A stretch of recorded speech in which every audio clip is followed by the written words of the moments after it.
देखिए, जनस्वराज पहले एक विचारधारा थी और 2 अक्टूबर को जनस्वराज एक पार्टी का स्वरूप ले ली। लेकिन अब जो है ये आशंकाएँ लगाई जा रही हैं कि जनस्वराज जो है इस बार जो है उपचुनाव में अपनी जो रणनीति है वो लेकर लोगों के बीच जा रहा है और इस चुनाव में वो उतरने वाला है। देखिए, इन तमाम मुद्दों पर चर्चा करने के लिए हमारे साथ जनस्वराज पार्टी के मुख्य प्रवक्ता संजय ठाकुर जी हैं। क्या रणनीति तय हो रही है? क्या चीज़ है? एक तो आपने पहला कार्ड अचानक 2 तारीख को खेला कि उसमें एक दलित नेता को जो है अध्यक्ष बना दिया। अब क्या रणनीति है?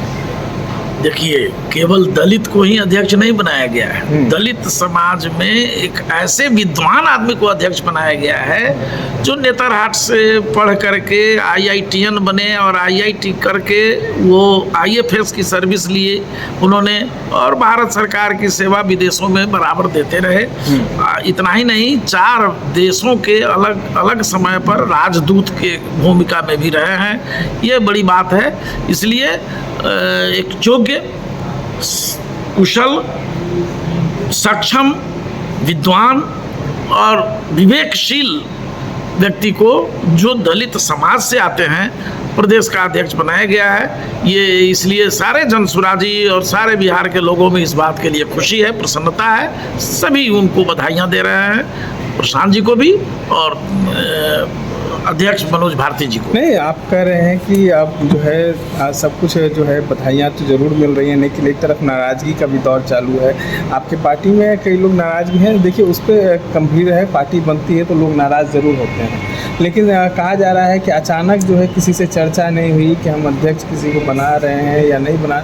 अचानक 2 तारीख को घोषणा हुई और पीछे से मनोज भारती का नाम जो है वो नामित हुआ और पीछे से मनोज भारती खड़े होकर आगे आ गए। अगर लोगों से चर्चा नहीं हुई होती तो जो लोग इस बात की चर्चा कर रहे हैं उनको भले ही पता ना हो, लेकिन जिनसे चर्चा करनी थी आदरणीय प्रशांत किशोर जी, उनसे चर्चा की है उन्होंने। और हमारे यहाँ सेंट्रल कमेटी है, हमारे यहाँ कई ग्रुप्स हैं, कई कोर कमेटियां हैं। आदरणीय प्रशांत किशोर जी सबके साथ मंथन करते हैं, विचार करते हैं, 2-3 नामों पर डिस्कशन होता है और जो डेमोक्रेटिक तरीके से जो एक नाम आम सहमति से आता है उस नाम पर मुहर लगती है। तो ऐसा ही हुआ है प्रदेश अध्यक्ष के चयन में भी। अगर जो लोग कह रहे हैं जो हमको नहीं मालूम है तो वो उस कमेटी में रहेंगे तब ना मालूम होगा। सवाल है जो लोग उस कोर ग्रुप में रहेंगे, कोर कमेटी में होंगे, उनके बीच चर्चा हुई है। तो इसलिए बाहर के अब पूरा बाजार में हम लोग थोड़े चर्चा आदरणीय प्रशांत किशोर जी करेंगे जब फलना को बना भें। ऐसा कहीं होता है क्या राजनीति में? आखिर जो हमारी कमेटियां हैं, जो सक्षम पदाधिकारी हैं, जो लोग जिम्मेदार हैं, उनसे मशविरा करके ही डेमोक्रेटिक तरीके से प्रशांत किशोर जी काम करते हैं। चूँकि उनकी सोच महात्मा गांधी की विचारधारा से जुड़ी हुई है, उनकी सोच बाबा साहब भीमराव अम्बेडकर से जुड़ी हुई है, उनकी सोच जननायक कर्पूरी ठाकुर के विचारों से जुड़ी हुई है, उनकी सोच मधुलिमय और जैसे समाजवादी लोकनायक जयप्रकाश नारायण जैसे समाजवादियों की विचारधारा से जुड़ी हुई है। इसलिए डेमोक्रेसी तो हमारा बुझिए जे जनसुराज देश का पहला पार्टी होगा जो लोकतांत्रिक तरीके से उम्मीदवार चयन, लोकतांत्रिक तरीके से संगठन का अध्यक्ष और सेक्रेटरी का चयन, लोकतांत्रिक तरीके से संगठनों का निर्माण, ये सब डेमोक्रेटिक सिस्टम के तहत ही होता है। ये आप देखेंगे जब हम विधानसभा का टिकट देंगे चुनाव में तो जनता से पूछकर और संस्थापक सदस्यों के प्रस्ताव के आलोक में हम उम्मीदवार बनाएंगे। जनता से पूछकर तो अध्यक्ष बनाए थे, जनता से पूछकर मतलब नहीं सर, चुनाव में विधानसभा चुनाव की बात कर रहे हैं। अच्छा, उपचुनाव की क्या रणनीतियाँ हैं आप? उपचुनाव में स्पष्ट रणनीति है। हम सभी 4 सीट पर चुनाव लड़ने जा रहे हैं। जनसुराज और आदरणीय प्रशांत किशोर जी ने 2 अक्टूबर को जिस दिन पार्टी लॉन्च किया उसी दिन उन्होंने वेटनरी कॉलेज के मैदान से स्पष्ट घोषणा कर दी कि हम 4 सीट पर लड़ेंगे और 4 सीट पर हरा करके विरोधियों को ये साबित करेंगे कि जनता बिहार की अब राजद, कांग्रेस, भाजपा, जदयू शरीके राजनीतिक दलों को नकार चुकी है। इन दलों को बाहर कर चुकी है अपने हृदय से।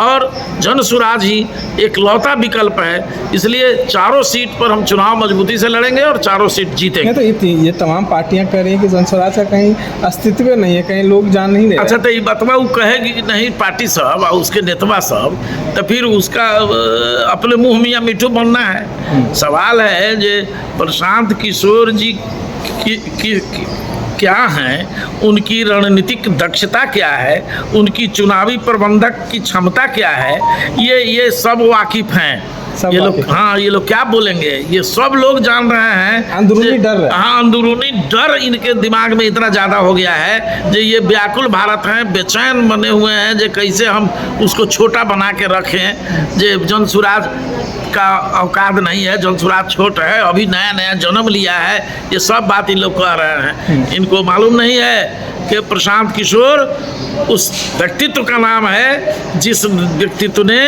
हिंदुस्तान की राजनीति का नीडल घुमाने का काम किया है।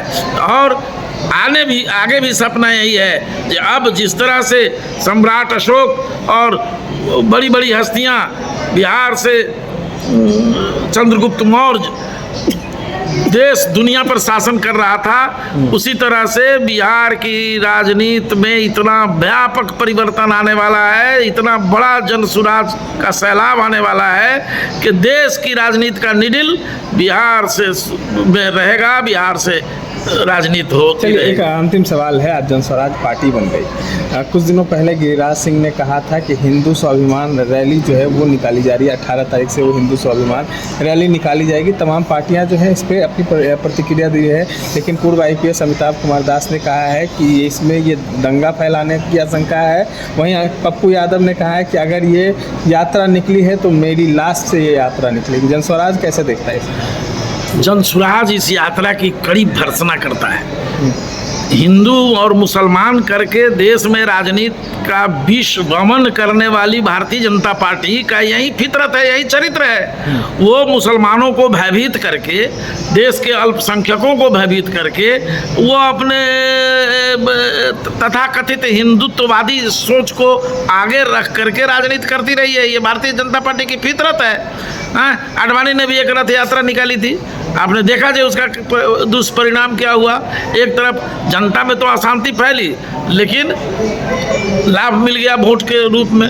ये हिंदू सेंटीमेंट को जगाकर वोट की राजनीति करने का षड्यंत्र है। और बिहार में फिर से जो शांतिपूर्ण बिहार है, जो सांप्रदायिक तनाव से मुक्त बिहार है, उसको सांप्रदायिकता की आग में झोंकने की साजिश है। और गिरिराज सिंह तो इसी स्वरूप में राजनीति में जाने जाते हैं, उनकी पहचान ही यही है हिंदूवादी सोच। वो इस तरह से, अगर दास साहब ने सही कहा है, पूर्व IPS दास साहब की जो चर्चा आपने करी है, सही उन्होंने कहा है, मैं उससे मुतमईन हूँ उनके विचार से। चलिए, तो आपने सुना किस तरीके से जन स्वराज पार्टी के अब मुख्य प्रवक्ता हमारे साथ थे। तमाम बातों पे अपनी राय रखिए। इस तरह के तमाम अपडेट्स के लिए बने रहें।